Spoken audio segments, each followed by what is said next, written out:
let us know. You know, which curriculums really to look at today, and we'll go from there. But Maria Nestorlode, our chair, is not here today, so our vice chair, Christopher Wilbur, is going to take over the meeting. Everybody else here. Please. Okay. Let's call the meeting to order. Call the meeting to order. All right, I'd like to call this meeting to order, please. Motion. Motion. Second. Second. And the approval of the agenda. So moved. And the approval of the prior minutes of November 20th's meeting. Those minutes are in front of you. Please you should have already looked at them. Give yourself about 30 seconds to look over them to see if there's anything that needs to be amended. Motion to approve. Second. Denise, thank you.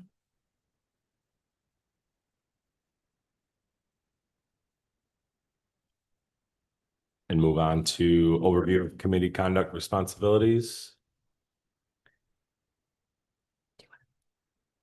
Holly, would you like to talk about that? Sure.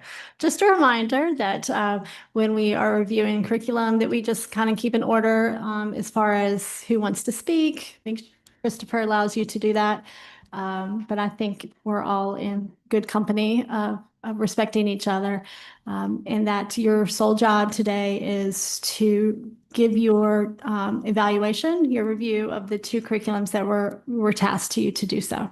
And we'll go through that checklist as we go, just like we did last week or last month or in November. Any public comments? There was no public comment. And general updates? Yep, that's me. So for general updates, just wanted to update what's going on with our Student Health Advisory Council. We have not met since the last time I've seen you, but we are meeting next week, and then we're going to meet the week after in preparation for our March. But like we've told y'all before, this committee is just now coming together. We're kind of getting that foundation set and putting some priorities together, which they have done so already by topic. And they're collecting information and getting ready to do some presentations for some leadership opportunities here in CCSD. So going forward next year, we're going to have a nice template and foundation for the next crew that will be probably about 3 times the size, and all of our high schools will be represented. So it's good stuff. But when I see you guys again in April, we'll have a nice review of everything that went through when we did that PD for leadership. The next thing that we have, last time that we were here, you guys asked if y'all could ask questions to our health itinerant team members, the teachers who are out on the ground running this curriculum that you guys are so involved with. And they are here tonight. And so I'm going to have them maybe stand up and come around to where they can see y'all. Are y'all okay doing that? And they can introduce themselves. And this is open game. Ask them any questions that you might want, specifically going into tonight's curriculum that's going to be around our students with disabilities. If you have any questions with that, or any questions about what's been going on, how we're teaching, and everything that you have. But thank y'all for being here, because it's not in your contract hours. But we'll start with, go ahead. Hi, everybody. Good to see you. I'm Eric Stubblefield. Nice to be here this evening and say hello. Hi, I'm Sharice Merriweather. Thank you again for being here, and thanks for Holly for being such a wonderful leader. We couldn't do it without Holly. I'm Brittany Mary Knight. Love being here in the district, and thank you guys for all the time that you put in to really just get this going and encouraging us to do the same and stay motivated. I'm Mike Phelan. My 3rd year here. I appreciate all you're doing and being a part of this and believing in this. I think it's really important. I just really think it's really awesome that you take the time and to do this. So I'm really appreciative of it. Open the floor. Go ahead. Any questions? Because y'all did want them here, so put them to work.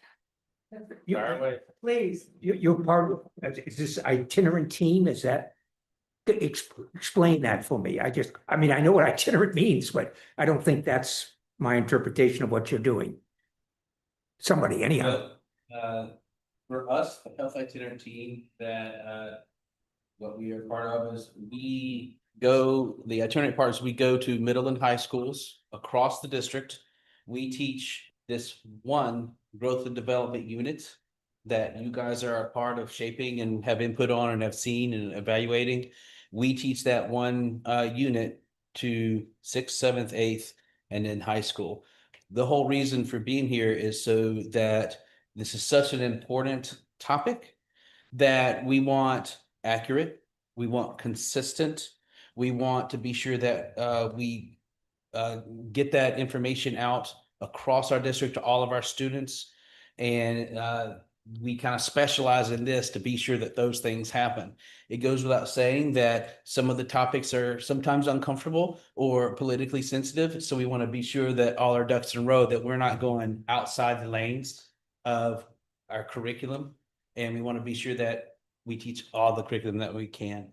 The males teach the males and the ladies teach the ladies, or it doesn't make any difference? Our goal, and we've been able to do it this year with our middle schools, is to separate. It's not required to do that, but we found that it's a better practice with our numbers, with the comfort of the students, particularly in middle school. In high school, we typically don't. However, there is one piece in our curriculum that it's required to separate by sexes assigned at birth, and that is when talking about contraception. And so when we do talk about anything about contraception, we do make sure that we are compliant and separate. But will you teach the female students as a male, or the ladies teach the male We students? can go other way if we want to, but typically that's the way we've got it, is I teach the guys and she'll teach the girls and vice versa. We can do it that other way around, but we find it the students are more open and comfortable the other way. We want to separate the high school as well. We want, because we feel like especially the females, they're more involved whenever they're separated. But yet we only have 4 on our team, and we are trying to get more. Holly is. So if we had more, of course, we would be able to do that. And when we do split them up, we see that there's more involvement with both sexes. So yeah, in the high school, yeah. If all of our middle schools this year are separated by gender, and Mike or whoever this will be, male teaches the males, female teaches the females. You also notice the curriculum goes as low as 4th grade. So Brittany and I have had a little privilege to go as low as 4th and 5th grade. We're the same Montessori school.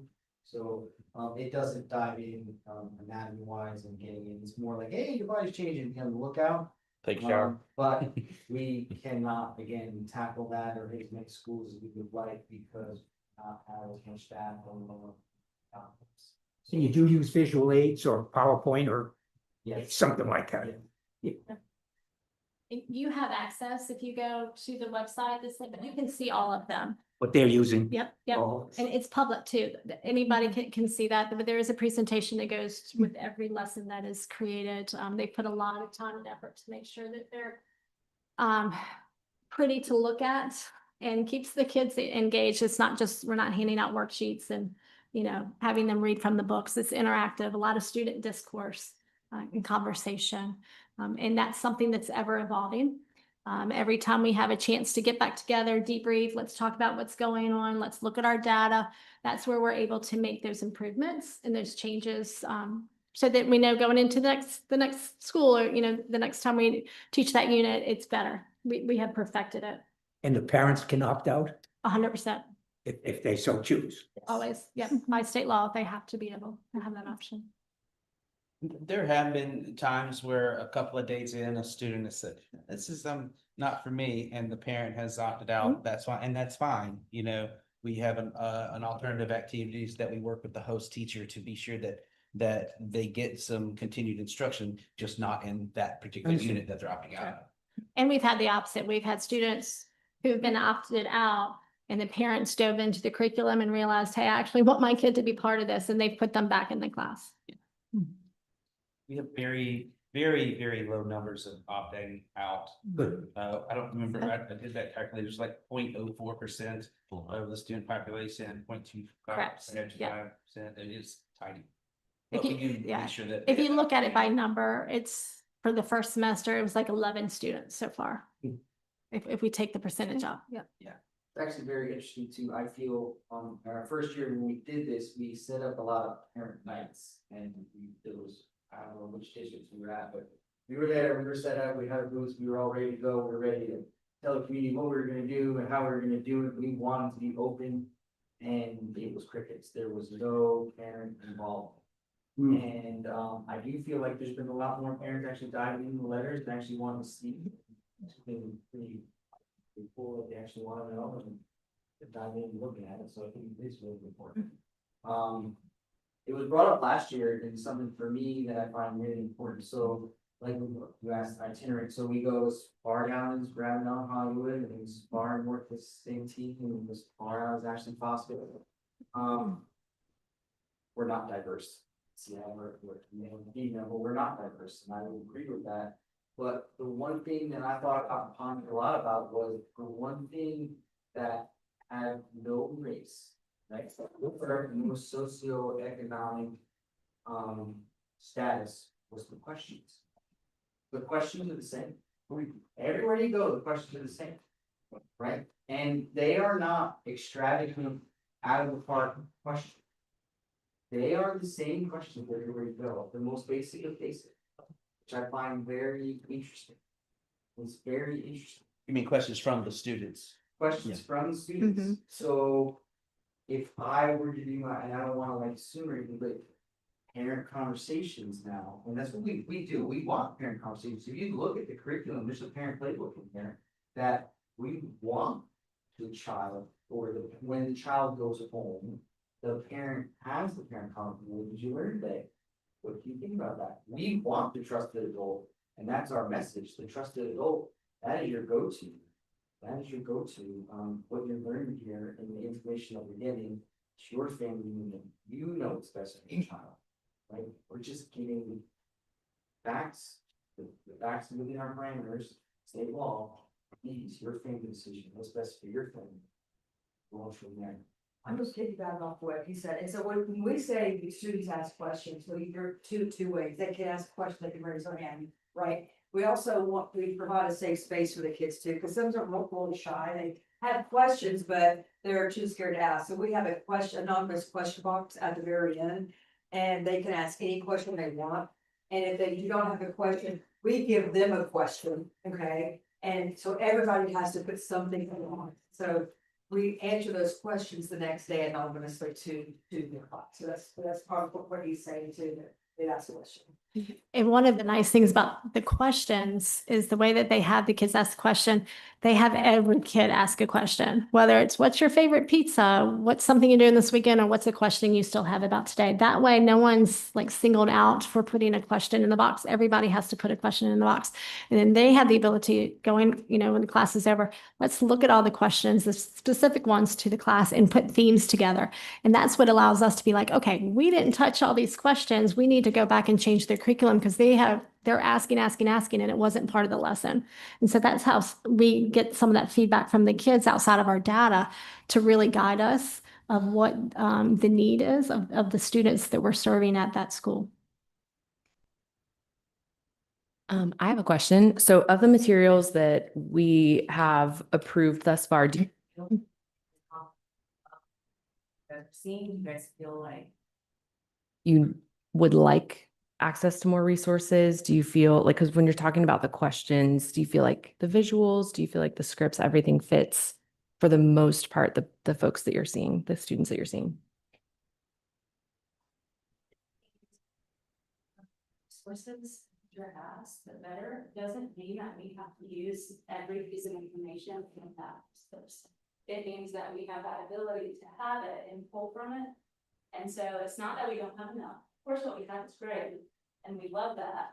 But at the same time, you're asking if we need or want resources. The answer is always yes, because the world's always changing. And our content's not always getting updated, that we're given and learned is approved for us at the same rate that the world's changing. I mean, I think that's the beauty in all this too, is that the question box, it's an ongoing community response. We're hearing from kids about questions they have. This means that this has been topics of conversation in their home or lack of. But that keeps us engaged with them and what's going on in that community, which allows us to modify. But if the textbook's not been updated in 1 to 2 years, then where can we go for the most updated resources and still, you know, have a viable content that people? If they ask a question you're uncomfortable with medically, I'm sure Angela and I would be glad to, bounce it off us. Because I honestly don't know the background of what form you have. But because some of the things have changed dramatically in the last 5 to 10 years. And the answers 10 years ago are not what they would be today. So we'd be glad to hold consultants. I see you using that. Of course. I don't usually. My favorite answer to those questions is I'm not a doctor. Yeah. Two of us. So like, that's I mean, questions all. yeah. I mean, Holly has our information. Yeah, drop us an email. I mean, That's, I'm so OCD, I'll get back to you immediately. Yeah, that's great. Yeah, a lot of, sometimes we get a question that we haven't heard before. After a couple of years of doing this, we don't get a lot of questions we haven't heard. But when we do say, I don't know, but let me mark that down and let me find out and get back to you. And funny enough, you said, I say, I'm not that kind of doctor, So, yeah, I need to go and, consult. I actually had 2 questions for the group. My name's Angela Olivi, and I just want to thank you. I'm a pediatrician, that's my background. And so it's vitally important to me that you get in there and do the work, because your students are my patients. And so the less that I can see them, the better job you're doing. So I very much appreciate the work that you do. My first question, and this came up as we were reviewing the 3 Rs, there are a lot of potential medical problems, concerns, questions that students may fall outside of our guidelines here in South Carolina. And also, there are questions that may come from students who don't have a trusted adult that they can go to. Do you as a group have, whether it's a standardized kind of closure but a message that you give to the students that if we haven't covered this, if there's something you're worried about, this is who we recommend you talk to at school, or these are your trusted adults at school. So there's a consistent message across our district that if we haven't been able to help with the worry that you have, with the concern, we've identified at your school, these are people that you can go to. That's important for me to know as a doctor, that some of these students who maybe don't have the supports at home, that they know where to go. You'll see through the curriculum, it's spiraled in every grade, a lot about. They're trusted. adults. Mhm. And so first of all, we talk about the definition of that. So someone who you can talk to, someone who you feel safe with, someone who will listen, and someone who can help. And we finish that very plainly by saying, for most people, parents are the student's trusted Mhm. adult, but not everyone fits that mold. And so we go through who can be a trusted adult as long as you fit those. It may be part of the school, part of the family, your community, part of their teams or family outside. The most important thing we say is that if you do not have one, then let us know. We can put you in touch. Again, a trusted adult would be someone, if they can't help you themselves, they will help you find someone to get help. So we will often suggest, of course, trusted adults at homes, but also talk to the school counselor, talk to the administrator, talk to a teacher that they get along with, to maybe not get the advice or answers to the questions, but maybe point to a direction to the who. And that really does spiral throughout all grades. Oh, it's good to hear. And also, just one of the things, I will snag the guidance counselor's names or the nurse's names, at the end of the week, and say, hey, if you have more questions, here's who you need, this is the next step, if you're comfortable. Because honestly, a lot of them don't know who their counselor is or their nurse is. So having that name And sometimes even just snagging a picture off the website, say, hey, Sure. this is them. Yeah. So they all have someone they're directed to, or they leave us, or we leave them. Okay. I was gonna add, and because I feel like I know where you're probably going with this is, and I think this is one thing the team would be willing to work on this too, is when we do leave, we provide them with some type of resource that is community resources, which is one of our students. Them to be able to access those valid resources, but depending on, you know, what school we're in will depend on what resources we give them that are within their community. This committee could partner by giving us those resources. If you know, like where those centers are, or, you know, who are the proper people to go to for, you know, X, Y, Z, that's something that we could provide to the students. In the high school, it's built into the curriculum. We explore specific community resources, particularly the ones that are local. I remember seeing that in the Yeah. 3 Rs. So we do talk about that specifically. Sure. About. But I think it would be something maybe our team can work on, especially for our kids, the multilingual learners who are new to the area, that are transient to, they have right away. This is where I'm sure the schools are probably providing that as well, but you know, Yeah. specifically towards the reproductive health. Yeah. Yeah, and I would certainly add, like, I don't know any providers that wouldn't want you to also say, and your doctor can also Yeah. be a trusted. It's- All yeah. Yeah. And it's in the videos that we use too. But, 100%. Yeah. Doctor can be a trust. There's been situations, there's been situations despite us coming in and having these conversations and showing information videos. They got the ball rolling on a lot of different things. Yeah, for I can imagine. um, Identifying their school counselor or other situation, identifying that. So it's actually been not situation you want to get in, but positive. Great. And then my second question actually pertains a little bit to the curriculum that we're going to be reviewing today for the district's special learners. And so, I mean, I think that the material was great, and I'm curious, is this provided for all of our mainstreamed exceptional learners, or do you also go into, so when the learning needs are significant, then this curriculum may not be utilized? Right. Are y'all okay if I answer this? Yeah. Okay. please. Okay. I just wanted to, The ask behind this is knowing that, so our kids who are in exceptional education, if they're mainstreamed, which typically the only classroom that they would be mainstream would be a health or a PE. So these kids will come into that classroom. We don't know, you know, many of the, you know, we can't look at a child and be like, I know what your disability is cognitively, without the classroom teachers providing us, you know, with the IEP. So if we know ahead of time, resources with what you guys looked at would help us determine, okay, I know I'm going in with a student who is on the severe autistic spectrum. We will have those resources that would help that child versus what our curriculum provides, which is strictly just for 9th grade reading levels, you know, at the high school level. So that will help us make those modifications to meet those needs. The other piece is those students that are not mainstreamed, we still want to provide resources to their teachers. And if they, you know, just like if we had that bandwidth, we could go into one of their classrooms for a day and help, you know, lead some of those worksheets or activities that are provided that meet the needs of those other students who are self-contained. Because that's really important to us. And we know, and hopefully all of you know, that our students with disabilities are at the highest risk for sexual abuse. And what, you know, so to allow us to have that ability to provide resources that potentially could, you know, save a kid's life, and give the parents those resources too when it comes to talking to them about reproductive health and safety of their own body. okay. Knowing how to say no. Yeah. Thank you. No, I appreciate that clarification as we reviewed this, just in thinking about the cognitive capacity of our learners.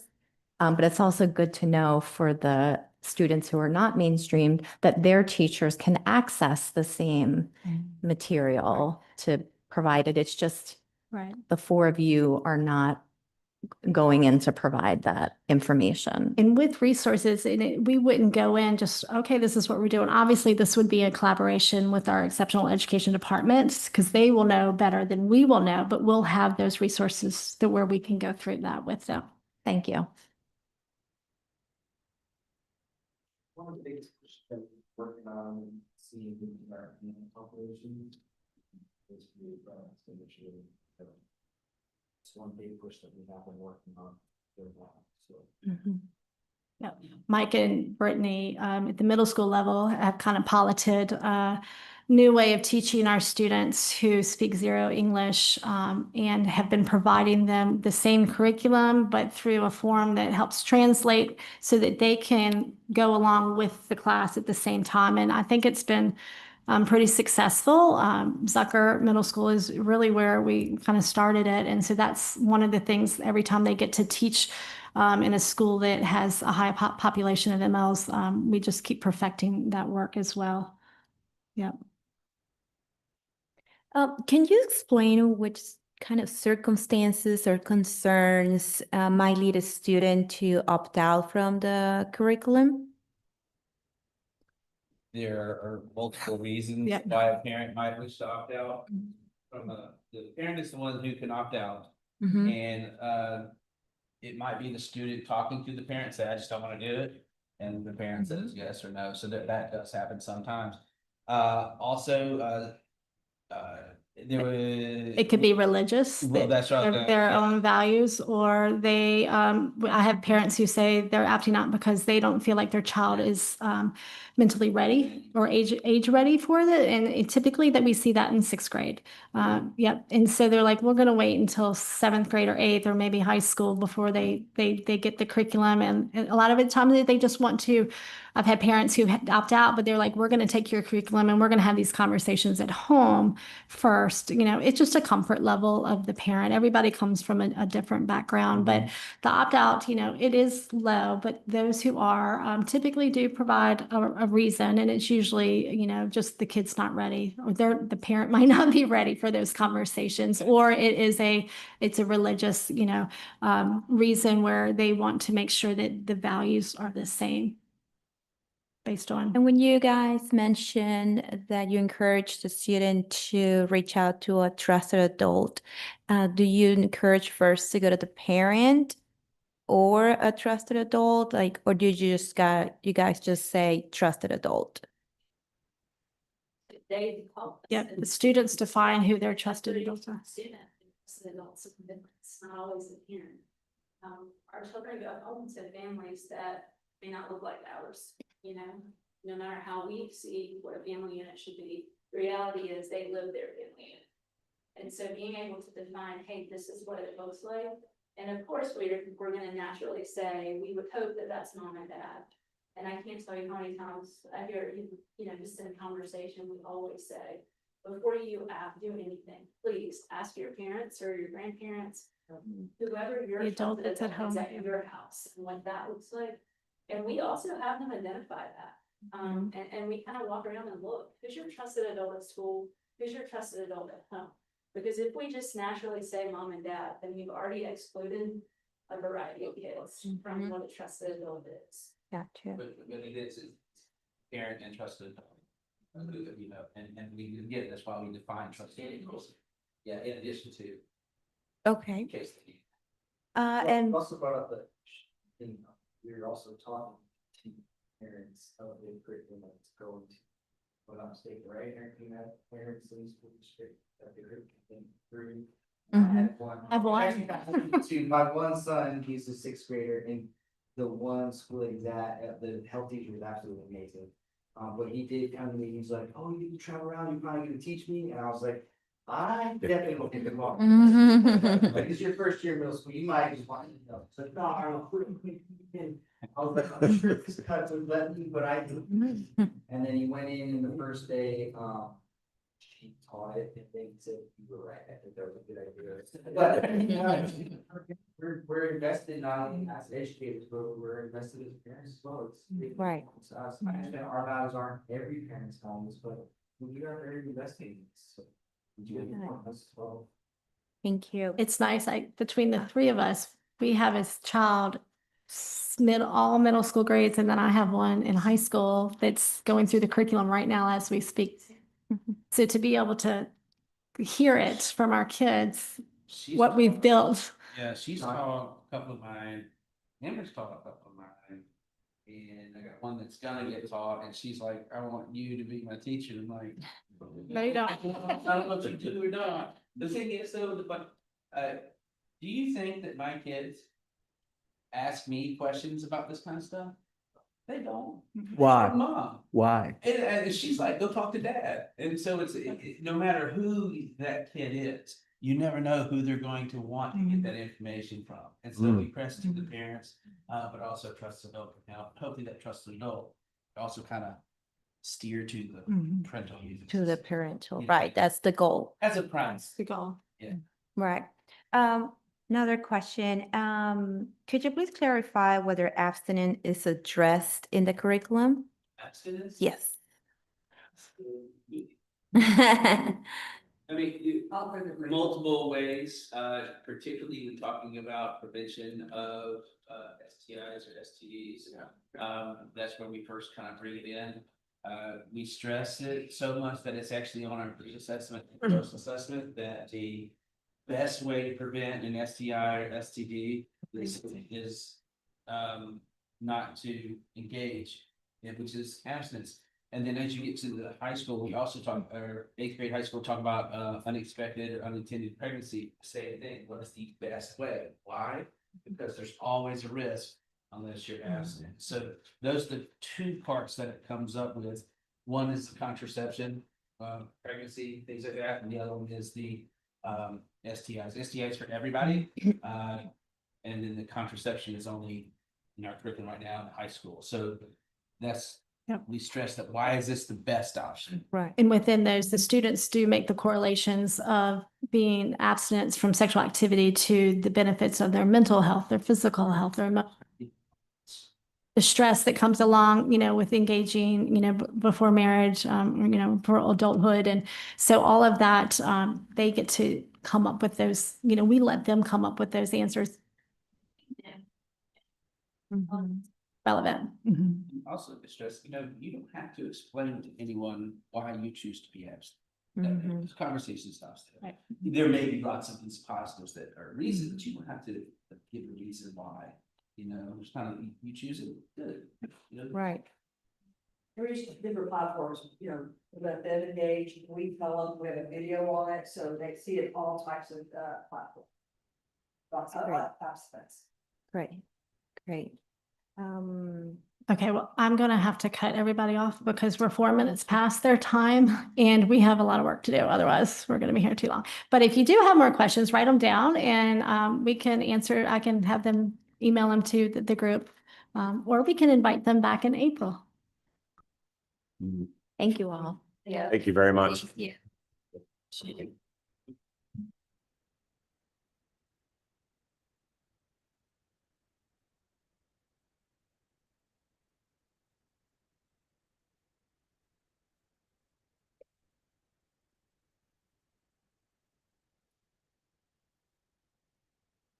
Okay, Coach Wilbur, you're back on the spot.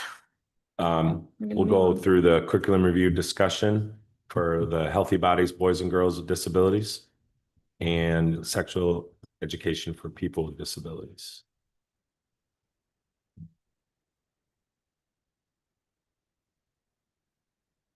Okay, so I'm gonna just suggest that we run it like we did last time. We can just go, through the, each one of you can provide your comment. Last time we kind of went through each checklist, but I think now that you guys understand what the checklist looks like, maybe provide your strengths and then maybe some concerns instead of going through each one.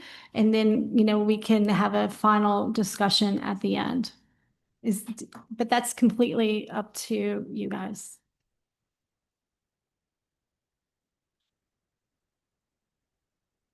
Can I just, real quick? The Vanderbilt one, that is the Lind, correct? That is. All right, I just wanted to confirm. All right, so Holly, real quick, because I kind of missed what you were saying. you're just saying instead of us going kind of like we did for Advocates for Youth, where we went like 1-for-1, we're just going to go around the room and give a general overview of our thoughts about the curriculum, positives, negatives, and then whether or not we would recommend it and then move on. You don't even have to say if you need to recommend it. We can do that at the end Okay. as an action item, but if, you know, give your strengths and if you have any concerns, you know, so that everybody's voice is heard. Anything that you found that you would like to bring up within the curriculums. And do know, just like with Advocates for Youth, these are not full curriculums that we're pushing out. These are, you know, we're picking and choosing what's best, and it would be depending on what student that our teachers would need to make the modification with and what the disability might be. And again, for the resources for the self-contained students in those teachers.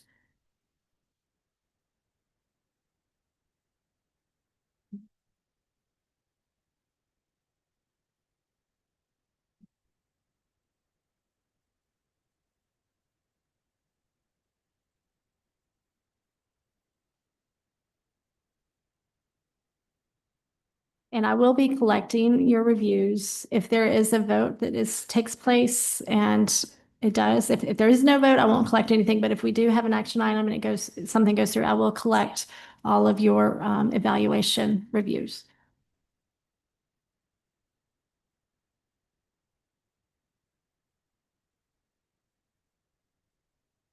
All right, let's go around the table. Miss Kellyanne, do you have anything that you'd like to share out?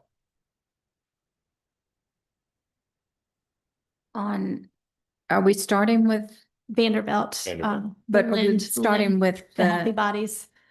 right, and that it includes male and female reproductive anatomy and We're not physiology? going through it. Just give us your overall review and Oh, any okay. the strengths, and if you have any concerns or that you would like to bring up. But not a topic in particular, but just Yeah, overall. just- Oh, yeah, okay. Overall. Okay, all right, good, thank you. All right, I liked the emphasis on privacy and having private parts of your body.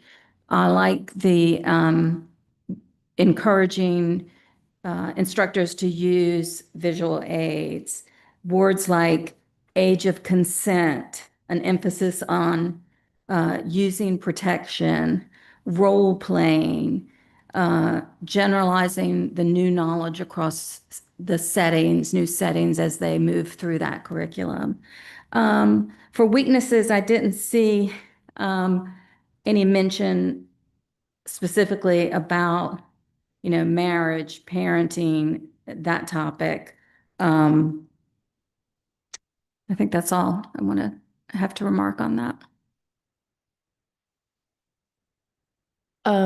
As far as the Vanderbilt curriculum, I really liked it. I felt it was easy to read. I also, kind of to what you were saying, I'm not sure that it is meant necessarily to talk about reproductive stuff. I think it's there as a guide for parents. So I see this, well, as a parent, I see this as something that our itinerant teachers can hand out to parents or can refer to.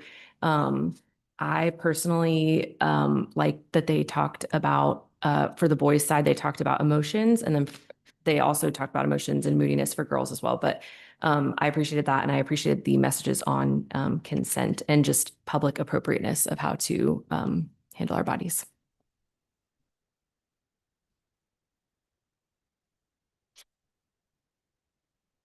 Sorry, just quick question. Were we just supposed to review the toolkit, what version and the appendix?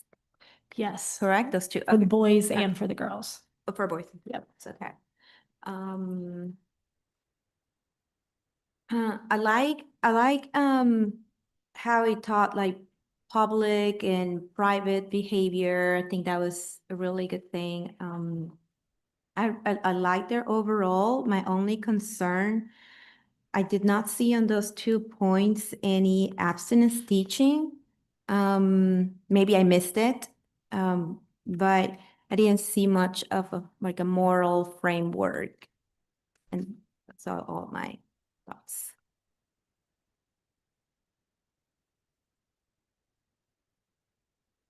Everything good.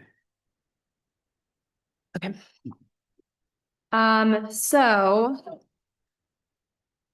given the fact that the population that this is intended for is our cognitively disabled,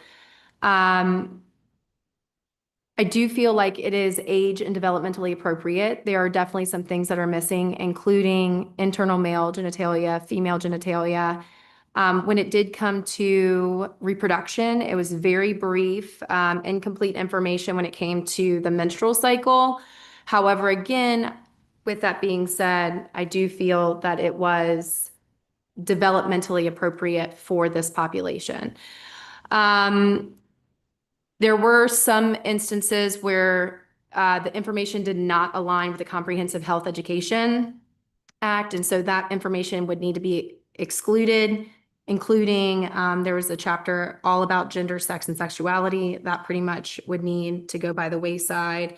I love the fact that Michelle even indicated a big positive was the age of consent.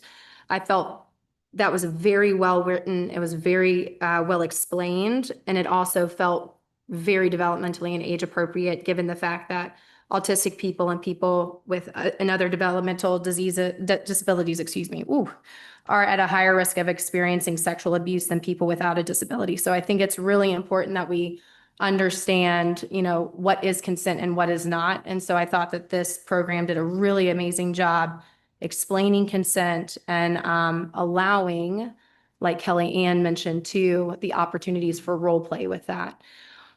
When it talked about relationships, I thought that was another really amazing chapter that was in this. I felt, again, developmentally age appropriate. It was very language appropriate. I loved the relationship circles and also the activity that went along with that, the All About Me. There are definitely some things where I put some red in there that was like, nope, this has got to go. This would not be all right. But again, you're never going to find a curriculum that is going to fully align with both standards and law. And so the good definitely outweighs the bad when it comes to this curriculum. Sorry, I'm just seeing if there's anything else that I wanted to pull out. Piggybacking on what Michelle said, the resources to parents I felt was amazing. In particular, they had a lot of, when it came to the Healthy Bodies Toolkit for both boys and girls, I thought it was excellent parent resources. And also, the reason why I like it so much too is it really helps to increase transparency. But like Holly was mentioning earlier when we had our health itinerant team up there, we want to keep that conversation going. We want resources for the parents to be able to navigate. So I thought that the toolkit for both boys and girls was phenomenal, and especially when it came to the resources for parents and guardians. I loved the reinforcement activities that were also included. Yeah. I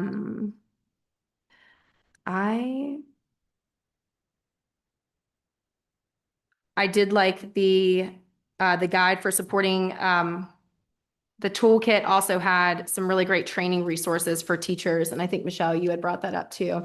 So the resources that were included for the actual teachers, because like Holly said, this is going to be a resource that maybe our growth and development team is not explicitly teaching, that this is going to be a resource for those self-contained classrooms. And so with being able to give them as many resources as possible, it's going to be really incredible. So I think in a nutshell, I loved it. So. And Amber, just to clarify, did you just make comments about both separate ones or just specifically the Vanderbilt? The Vanderbilt. Vanderbilt, okay, okay. So for the Vanderbilt, so the Healthy Bodies toolkit for both the boys and girls, I feel that the content is medically appropriate. And the diagrams, are correct. And I would certainly echo Amber's comment that it's limited anatomical, but I read that as, again, we want to make our curriculum fit our learners. And so it may not be quite as detailed as we might see with some of the other health education materials that we have reviewed. One of the things that I think stood out was they have a really good list, as you said as well, of resource pages, all valid, all reputable for parents. So I thought that was very helpful as well. And then the appendix for both the boys and girls, I think they made really good use, especially for the males with the pictures and visual material. And then some of the content, again, I liked because it did encourage discussion with a trusted adult. And so, yeah, this material I thought is valid for use. And can I just clarify one thing? Because I know you're probably like, wait a second, toolkit and appendix. I actually went in to the Vanderbilt and created an account and did the course. And so that's why, sorry. And I thought that that was what we were supposed to do. So because I think some of the material, because there's clearly with the ETR, there's clearly material does not meet the guidelines, but yeah, in the appendix and the other, yeah, in going. Well, no, through. so the toolbox and the Yes. appendix, but I went in and Into the did the course. course Okay. Okay. and there were still things that Okay. not quite, Okay. appropriate. But yeah, no, I piggyback on everything that you said too.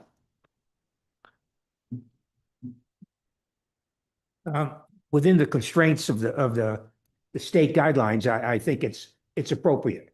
Obviously, there are things that, as somebody who sees young women, I would like to see better, but it would not fall in the state guidelines, and I appreciate that, and that's the way it is. The one thing that I think needs to be done, or at least considered, is we're learning more and more about the errors within AI. And I'm now in a national project looking at medical errors in AI. And I think somewhere there needs to be a statement made or a paragraph that, because the young people tend to feel very comfortable with AI more than obviously a senior. And I know when it's an error, but they wouldn't. But of course, if it's on AI, it's got to be right, because the AI part is, never wrong. So somehow there has to be something that, something like, not everything that AI generates is accurate, something like that. Because you can really be led down the wrong pathway on some of the AI stuff. But other than that, I think it's appropriate for what we are allowed to do. I accept that. I, like Amber, did the course, both the handouts and the online Vanderbilt course, so some of my comments are overlapping, but I think overall the strengths are looking at explanation of what is puberty at an appropriate developmental level, hygiene, relationships. I feel like the diagrams that are there, I agree internally that's not a lot, but they're basic and clear and within the course you can kind of click on more explanation, which is helpful. The biggest downsides, I believe it just mentions STIs as a concept without a lot more information of that, though depending on developmental level, that certainly also may be appropriate. What else did I have here? Hey, Dr. Ryan, I'm so sorry. Can you repeat that last thing that you said that would need, The STIs. okay, there we go. Okay.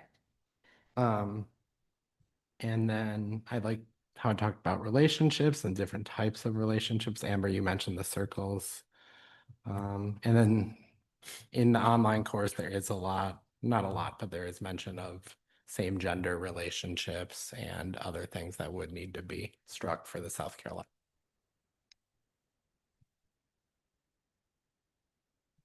Sorry, I have a clarifying question. We're not moving to approve that though, right? Just the toolkit. Yeah, so I would think that just like in our wording for Advocates for Youth, that it would say along the lines of, we are moving this curriculum to be approved by the board as a resource to be used, knowing that there are items within this curriculum that fall outside of the scope of CHIA, And that should not be used in creating a overall curriculum for our students with disabilities. Is that right, Holly? 100%. Yeah, it's the goal that the team has asked for is with these resources that we would be able to pull, pick and choose, cherry pick what does meet the parameters of CHIA to give us a booklet of things when we go to those schools. We're not writing a curriculum. We're just, hey, here's the topic. We've got cool stuff that we'll do this, but definitely not anything that would go beyond. And this will be extremely basic too. This is, we don't know going into the school what the levels of our students are until we get that information from the classroom teacher. So this provides us, okay, in 2 weeks, I'm going to, XYZ school, where we can prepare to be able to meet the needs of every student that's sitting in that classroom, because we know ahead of time, but we have these resources that would help that student based on what their diagnosed disability is. So it would look different, depending on, what students are served at that school. And it would be really cool, when you go into a school and you do have a student with disabilities who is mainstreamed into that classroom, and the anatomy sheets that are currently used, it's just too much for them. And to have a simplified anatomy sheet for them so they can still get the information that is needed. And so, kind of the way that I'm, visualizing this is, one, for the teachers who are self-contained, we could give them essentially hey, listen, this is the information that you would need to cover, and here are the resources in order to do so. But then for the itinerant team, for every lesson that they have, they've got 2 to 3 activities in their back pocket that they could pull out for those students where they're just simply not cognitively, developmentally able to complete what their peers are completing. Correct. But we still want them to get that information. At the end of the day, we're not expecting students of that population to be able to different sexually transmitted infections that are out there. We want them to leave us and know how to say no when they need to know what's appropriate in the public, what's appropriate in private, and how to talk to their trusted adults. Those are the most important things with. It's not, it's not the functional knowledge of, all the body parts and what they're named, because we don't expect that. And sometimes that's hard for our normal students. So it's, can they understand what's right and what's wrong? And that is the goal.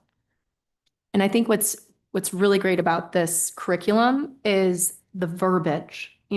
How can we as educators use the right words, still be able to get across the message in an effective way? And I mean, that one, and I think Dr. Ryan, you were just talking about this too, that, the chapter that was all about safety and consent, and Michelle, you brought that one up as well. I mean, that is what we want them to get, is understanding, just like Holly was saying, like, no is no, understanding who your trusted adults are, and being able to speak up for themselves. I don't want to cut anybody off. If anyone has another thought, I would like to move to approve it, but you said it really well a minute ago with the stipulation. With that caveat. Yeah. Okay, so you're making the motion? I'll make the motion. Okay. I just can't repeat what you said because it was eloquent. It was not, those were not my words. I will To- put my eloquent something into ChatGPT and make it look real good on the minutes. That there's certain Copy? material that in the curriculum that falls outside of the guidelines that we would not. This is why we often have her Recommend. here. Yeah, thank you, Utilize Dr. it. Angela. You always make us sound so good. All right, so Michelle is making a motion to bring the Vanderbilt to the board for approval, with the stipulation that anything outside the purview is not permitted. And Dr. Angela, you want to second that? Excellent. And you have, everybody has to vote. Oh, and I'm so sorry. Oh, Can you you're take it? So, All right, so we need to just raise your hand if you're in favor. That's how we, Unanimous. Okay. And then we need to move on to the second one, Holly, correct? Sexual education for people with disabilities, the ETR. Do the same format, go around the room. Okay. Okay. The strengths, I think, of this curriculum is it repeatedly brings up respect for the students. Each lesson kind of starts with that. It also includes opportunities for role playing. It's very, very good about encouraging students to ask questions. As far as skills, it gives teachers an opportunity to have a discussion in a non-judgmental way. For example, if you started with the statement, teenagers should not have sex, that was an opportunity to have a pro and con discussion in the class. Something like, another example is who gets to decide about our bodies? That was a prompt for discussion. And the other one was, do you want to have a child? And it was an opportunity to discuss the financial obligation, the obligation of time and affecting your future. So I liked those lessons. The charts on STIs and methods of contraception were very complicated, I thought. They have a lot of information in them, but they may not be appropriate for this group of students. And the weaknesses were some of the images were outside of the limitations of the standards for South Carolina. And just personally, as an educator, I'm not a fan of scripted lessons. And I think that the itinerant teachers that were up here seem very well qualified to create their own script in a lesson. They may not need that, but maybe for a new teacher, the scripted lesson might be useful, but I didn't care for that part of the curriculum. I really enjoyed this curriculum. Kate McLaughlin is ASEX certified as a sex educator. So that is, I think, the gold standard for sex educators, counselors, and therapists that we have. And so I saw that and immediately felt like I knew what kind of qualifications she had to be writing something like this from an education standpoint, because she's not from a medical standpoint. She's also disabled herself.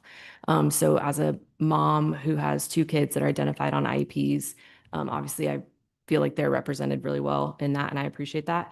The other things that I like, she had a couple notes about like from disabled folks about why they themselves felt like they needed this curriculum.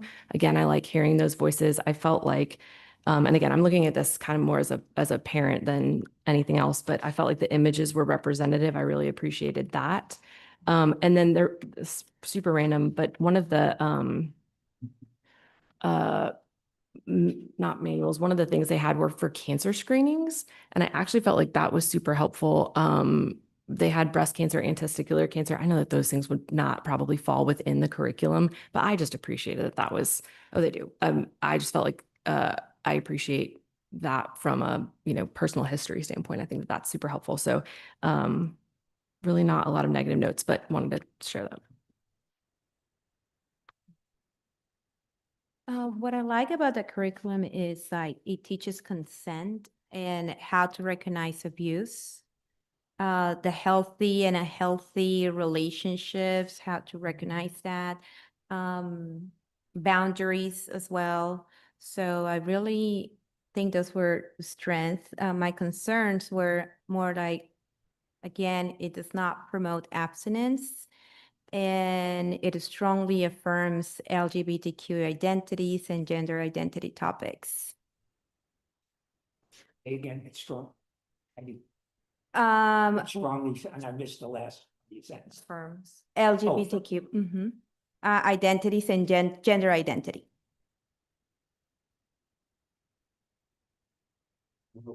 When I listen, restricted, agenda, I know that you don't have to go by You should be able to up them with creativity. And most of the time, you have to get to know the person and what is best for the person, and teaching them.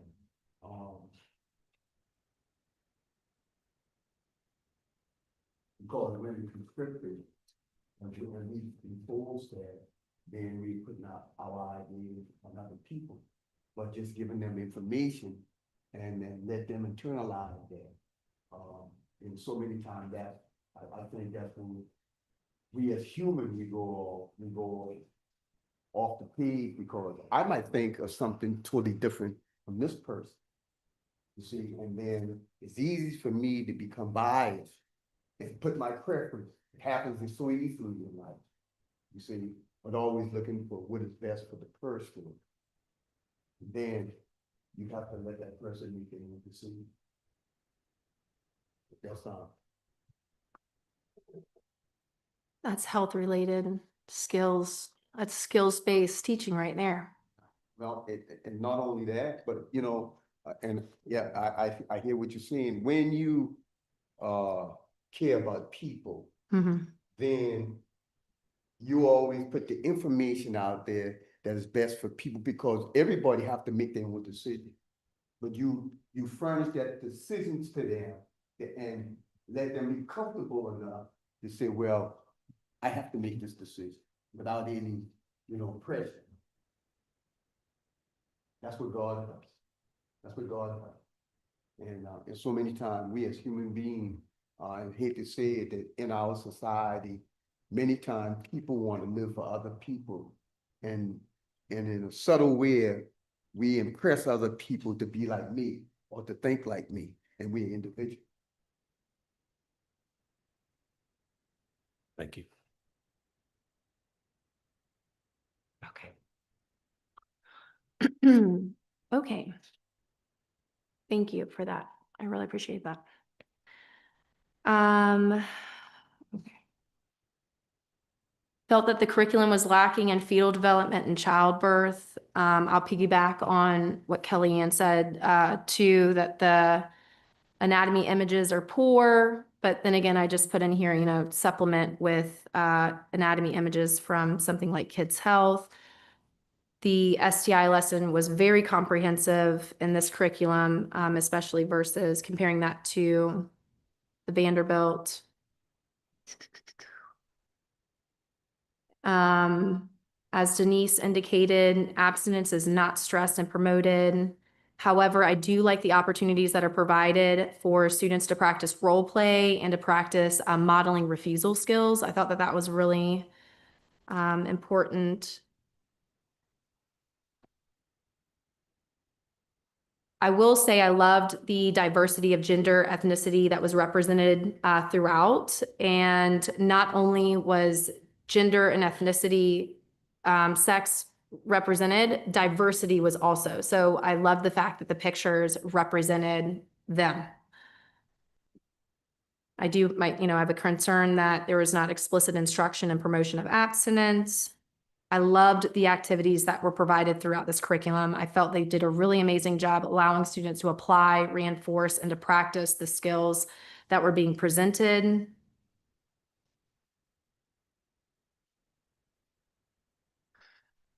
I actually do like the script. And the only reason why is because I want parents to know exactly what is being taught in the classroom.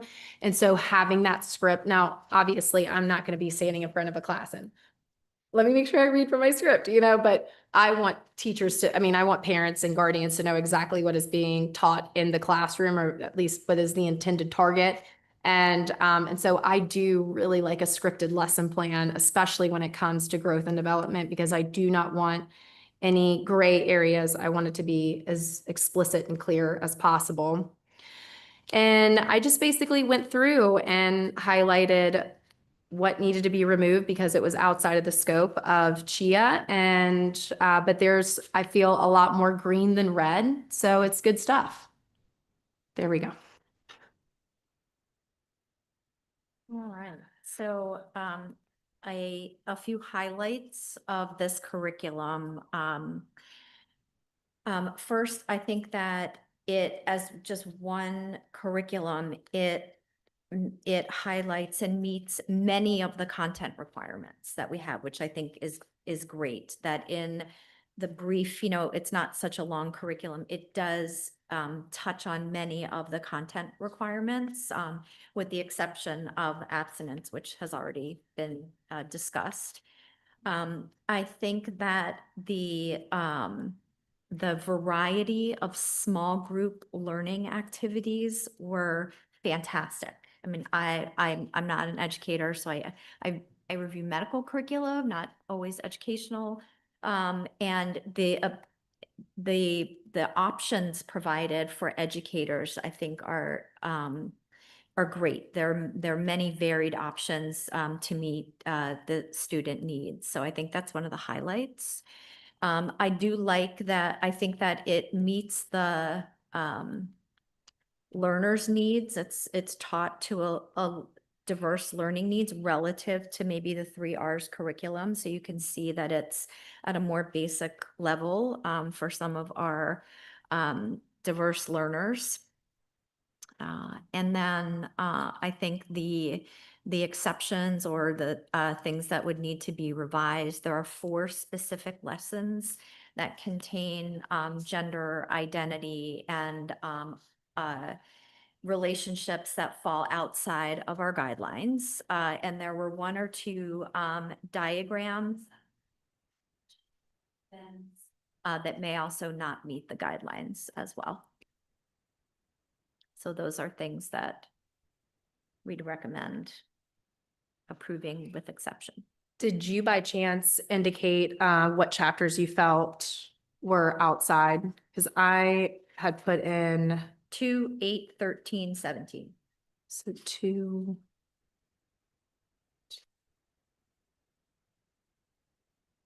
And then lesson 12 has a diagram, which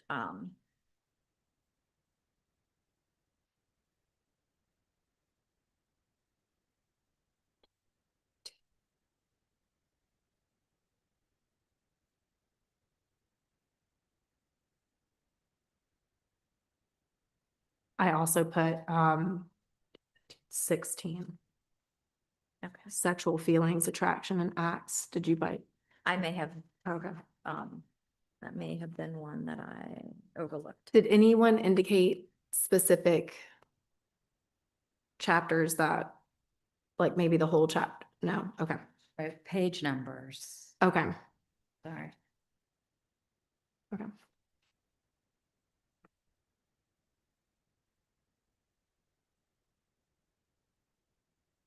Yeah, I mean, I agree with Angela. I have really nothing to add.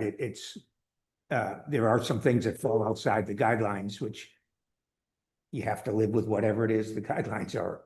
It's not the way we practice, or not the way I practice with young women, but I understand here that's the way it is, and I accept it. So I think it's reasonable. Although some learners are more visual than auditory, and so some people are going to have a little more trouble with the diagrams, pictures, whatever, if they're more auditory than visual. But that's can't change that.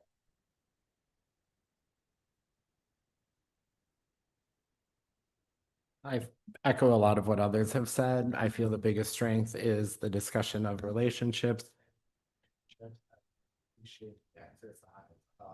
Public and private relationships. I think for children that are exceptional learners, that is one of the most challenging things that I see, is kind of knowing where and when to display affection and what affection is appropriate in what settings. So I think that is a very good exercise.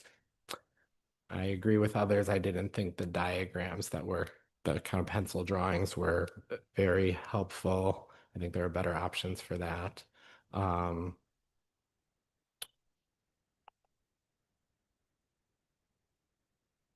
The lots of mentions of speaking up for yourself. I think you mentioned that, Amber. Lots of discussion.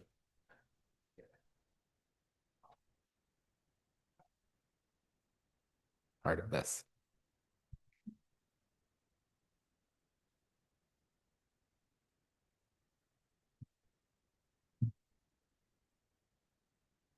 I have a clarifying question. So for students that ask the questions, if those questions, if the content of those questions falls outside the scope of CHIA, what do we do with that? So let's say they are asking about gender identity or queer relationships or queer LGBTQ stuff.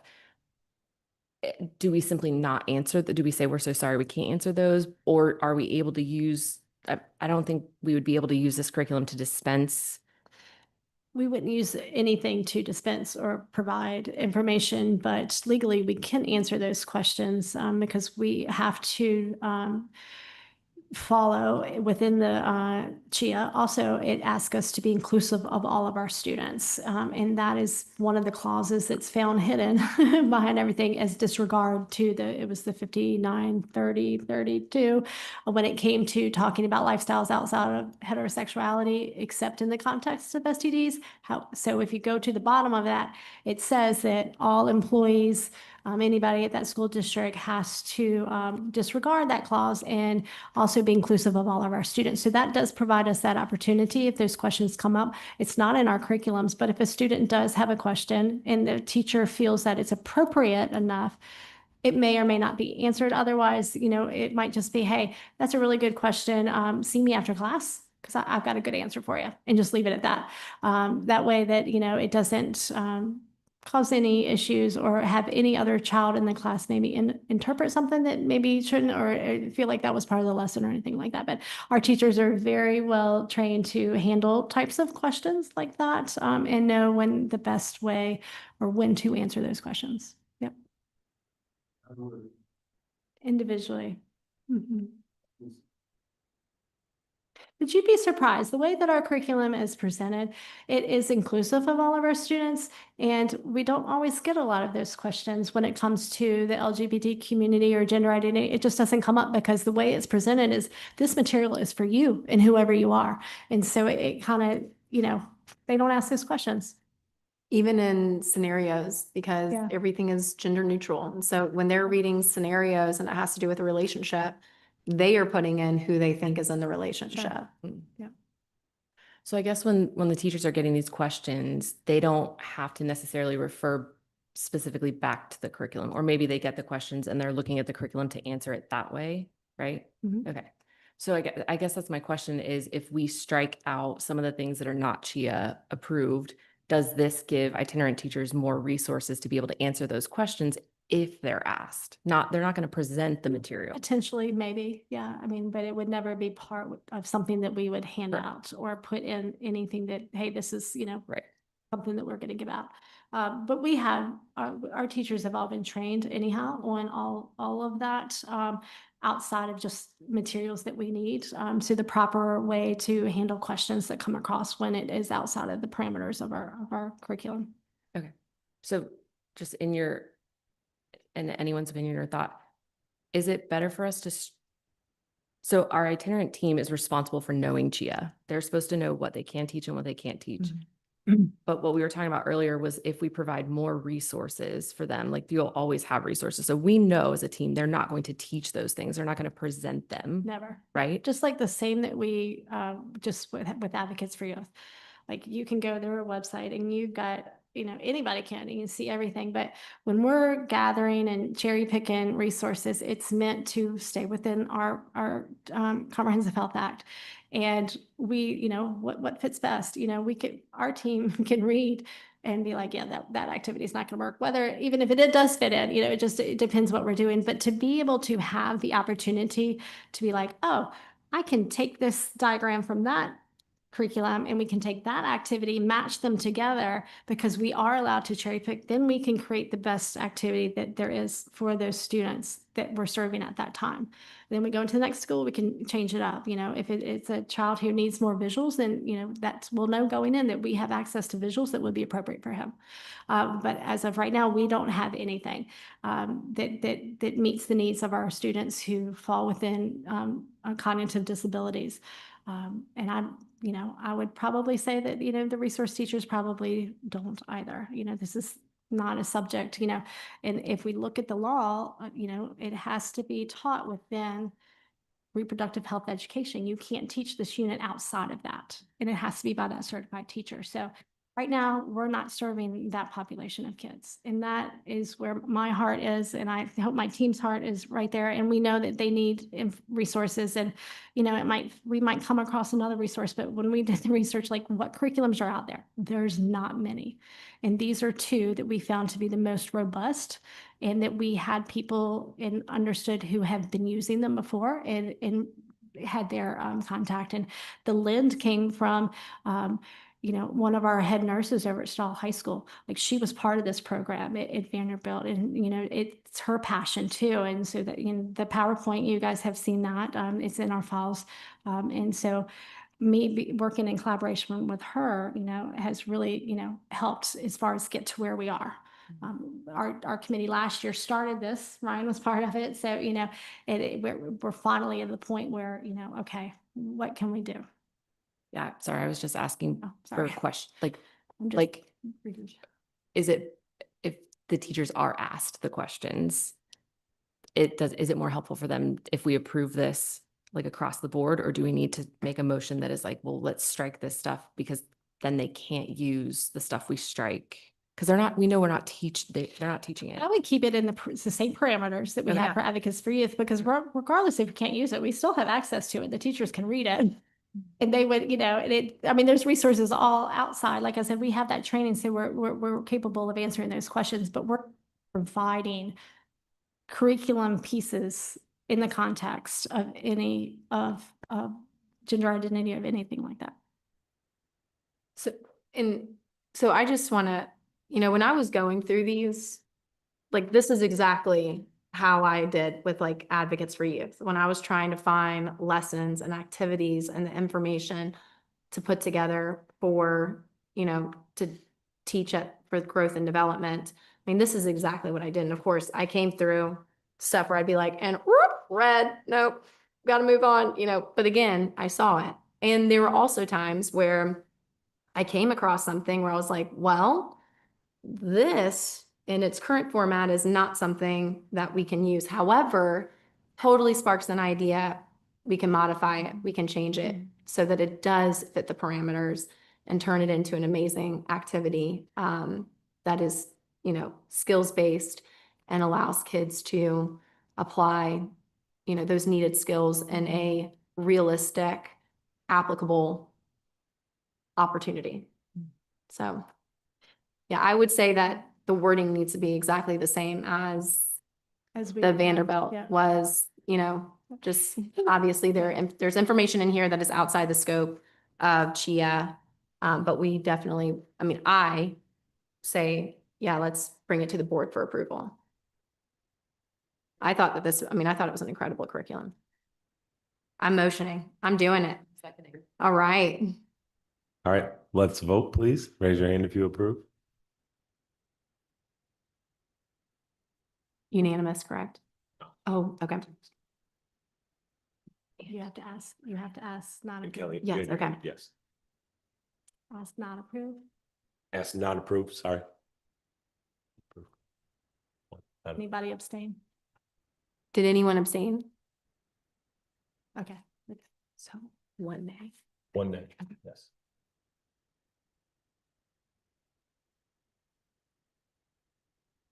All right, next steps for next meeting on April 23rd. Sure. The next steps, or next meeting is April 23rd. The agenda will come up. If you have anything, please send it to me or to Maria, our chair, or to. Definitely have an update on the student hack. I'll give you an update on as this goes through. I do want to give you an update on our Advocates for Youth. So it went through the committee a whole. It did not have to be approved by the Board of Trustees, because when we went back and read the fine lines in our bylaw, any curriculum that is already on the approved list, if it's up for its 5-year review, as long as the Health Advisory Committee says yes, it just goes to the Strategic Education Committee as information. This is what we did. The board doesn't have to vote on it. So the board did comment, and wanted to, just to let parents know that we want them to be involved in the curriculum as everybody in this room. And Angela, the chair of the board trustees, put a huge shout out to you and wanted to thank the whole committee for the work that they did, but wanted to thank, she felt like you put a heavy lift on what you said. And she said she watched the entire video and she really appreciated you. So I did want to let you know that she said that. So we're Advocates for Youth is back on the approved list for the next 5 years. And then starting in August, we'll be doing the same thing with our other approved curriculum, which is Heritage Keeper. So it'll be the same process we did with Advocates for Youth. So if you are still on this committee next year, that will be one of the things that we'll be looking at, and whatever else comes our way. Yeah, but I appreciate this committee. You guys are great people, and it is important work, and I hope you understand that too. Okay, anybody can make an emotion to adjourn. We need to vote to end, Just a motion. motion to end the meeting, adjourn the meeting? Yeah. Second. Favor? Second. Meeting Okay. is adjourned. Meeting over. Thank you for your patience. Yeah. Thank you. Yes, let me- you're amazing. Reviews.